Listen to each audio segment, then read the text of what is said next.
मध्य प्रदेश के एक छोटे से गांव में एक लड़का रहता था, आरव। आरव बहुत ही जिज्ञासु और बहादुर था। उसे जंगल के पेड़ पौधे और रहस्य बहुत पसंद थे। गांव के पास एक घना और रहस्यमय जंगल था। लोग कहते थे कि उस जंगल में रात के समय अजीब घटनाएं घटती हैं और वहां कोई भी अंदर जाने की हिम्मत नहीं करता। लेकिन आरव अलग था। एक रात जब सब लोग सो रहे थे, आरव को बाहर से अजीब सी आवाज़ सुनाई दी। आओ आओ। आरव चौंक गया। वह खिड़की से बाहर देखने लगा, लेकिन उसे कुछ दिखाई नहीं दिया। उसने सोचा मुझे पता लगाना होगा कि यह आवाज़ कहाँ से आ रही है, और बिना किसी को बताए चुपचाप जंगल की ओर निकल पड़ा। जैसे ही आरव जंगल में पहुंचा, उसे चारों तरफ अंधेरा ही अंधेरा दिखाई दिया।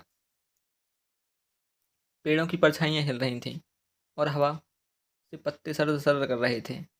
अचानक उसे लगा कि कोई उसे देख रहा है, लेकिन आरव डरने वालों में से नहीं था। वह धीरे धीरे आगे बढ़ता गया। थोड़ी दूर जाने पर उसे जमीन पर कुछ अजीब से पंजों के निशान दिखे। वो निशान किसी जानवर के जैसे थे, लेकिन थोड़े अलग भी। आरव ने निशानों का पीछा करना शुरू किया। चलते चलते वह जंगल के एक ऐसे हिस्से में पहुंच गया जहां पेड़ थोड़े चमक रहे थे। वहां एक बहुत बड़ा पेड़ था जिसकी शाखाएं हल्की हल्की चमक रही थीं। जैसे ही आरव उसके पास पहुंचा, पेड़ से आवाज आई, डरो मत। आरव आरव चौंक गया। तुम बोल कैसे रहे हो? पेड़ बोला, मैं इस जंगल का रक्षक हूँ और तुम यहाँ एक खास कारण से आए हो।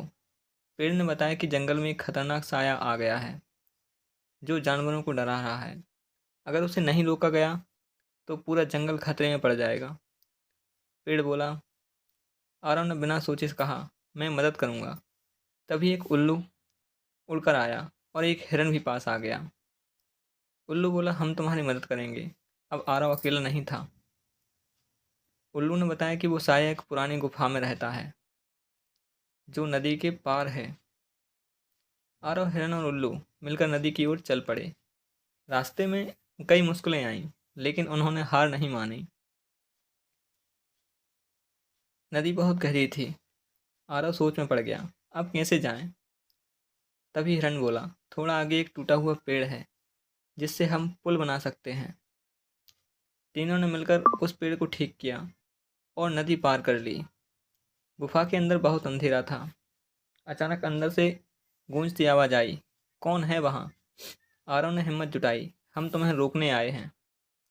जैसे ही रोशनी हुई, उन्होंने देखा वो कोई भूत नहीं था, बल्कि एक घायल भेड़िया था। भेड़िया दर्द में था, इसलिए गुस्से से सबको डराता था।